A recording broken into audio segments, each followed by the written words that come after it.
Hi all, welcome to my YouTube channel. ഇന്ന് നമുക്ക് small finance ബാങ്കിനെ കുറിച്ച് കുറച്ച് ഫാക്റ്റുകൾ നോക്കാം. സ്മോൾ ഫിനാൻസ് ബാങ്ക് 2015 ഇൻട്രൊഡ്യൂസ് ചെയ്തത്. ഇതൊരു സ്മോൾ ബാങ്ക് ഇൻ ഇന്ത്യ അല്ലെങ്കിൽ ഒരു ടൈപ്പ് ഓഫ് നിശ്ചയ ബാങ്ക് ഒക്കെ ആണെന്ന് നമുക്ക് പറയാം. ഈ ഒരു കോൺസെപ്റ്റ് RBI അനൗൺസ് ചെയ്യുന്നത് 2014 ലൈസൻസസ് ഇഷ്യൂ ചെയ്യുന്നത് 2015. ഇന്ത്യയിലെ ആദ്യത്തെ സ്മോൾ ഫിനാൻസ് ബാങ്ക് അതിൻ്റെ ഓപ്പറേഷൻസ് സ്റ്റാർട്ട് ചെയ്യുന്നത് 2016 objectives of small finance bank: provide financial services to deprived sections, small business units, small and marginal farmers, other unserved or underserved sections.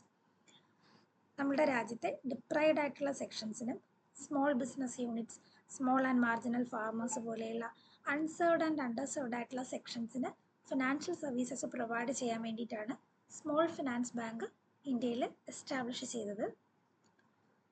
ഇന്ത്യയിലെ ആദ്യത്തെ small finance ബാങ്കാണ് capital small finance bank.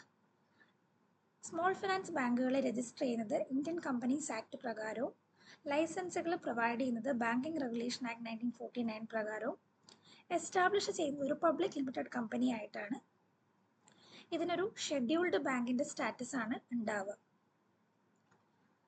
ഇനി ഒരു small finance bank തുടങ്ങണമെങ്കിൽ minimum paid up capital 200 കോടിയാണ് വേണ്ടത്. 500 കോടി net worth ആയി കഴിഞ്ഞാൽ ലിസ്റ്റിംഗ് 3 വർഷത്തിനുള്ളിൽ മാൻഡേറ്ററി ആയിട്ട് ചെയ്തിട്ടുണ്ടാവണം. ഇനി സ്മോൾ ഫിനാൻസ് ബാങ്ക്സ് പ്രൊവൈഡ് ചെയ്യുന്ന ലോണുകളിൽ 75% പ്രയോറിറ്റി സെക്ടേഴ്സിലേക്കായിരിക്കണം കൊടുക്കേണ്ടത്.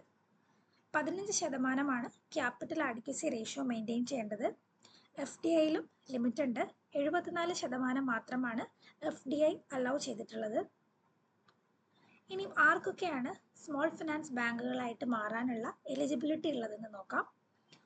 Non banking financial companies, micro finance institutions, local area banks, അതുപോലെ അർബൻ കോപ്പറേറ്റീവ് ബാങ്ക്സ്, ഇവർക്കൊക്കെ സ്മോൾ ഫിനാൻസ് ബാങ്കിലേക്ക് മാറാനായിട്ട് സാധിക്കും, അല്ലെങ്കിൽ സ്മോൾ ഫിനാൻസ് ബാങ്കിൻ്റെ കാറ്റഗറിയിലേക്ക് ഇവർക്കൊക്കെ കൺവേർട്ട് ചെയ്യാനായിട്ട് സാധിക്കും.